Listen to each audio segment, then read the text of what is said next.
बुनेर में cloud burst, land sliding और सैलाबी रैलों ने बड़े पैमाने पर तबाही मचा दी। पीर बाबा गिरदुनवा में सैलाब से जाँ बहक अफराद की तादाद 157 हो गई। तहसील गदेजी में 120 से जायद लाशें बरामद।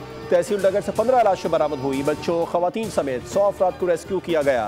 तहसील चगरजई में एक ही घर के 22 अफराद मलबे तले दब कर जाँ बहक हुए। सैलाब से बड़ी तादाद में माल मवेशी भी हलाक हो गए। डिप्टी कमिश्नर ने मुख्तलिफ इलाकों में इमरजेंसी नाफिज कर दी। नदी नालों में तुग़यानी, सैलाबी रैलें, जमीन का कटाव, राबता सड़कों की बंदिश ने निज़ाम जिंदगी मफलूज कर दिया।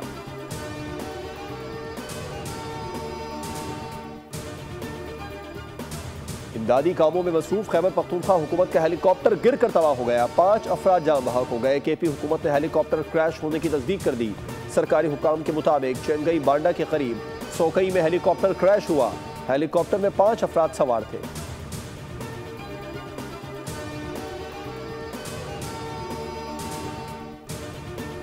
और वजीर आजम ने मुल्क में बारिशों सैलाबी सूरत हाल पर हंगामी इजलास तलब कर लिया। चेयरमैन NDMA की वजीर आजम को सूरत हाल पर ब्रीफिंग।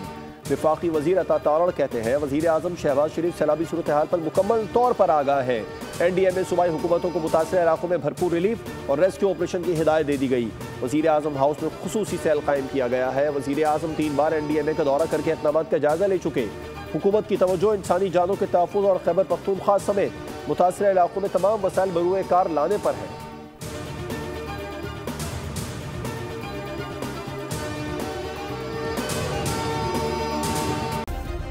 सब्सक्राइब करें और बेल दबाएं ताकि कोई खबर रह न जाए।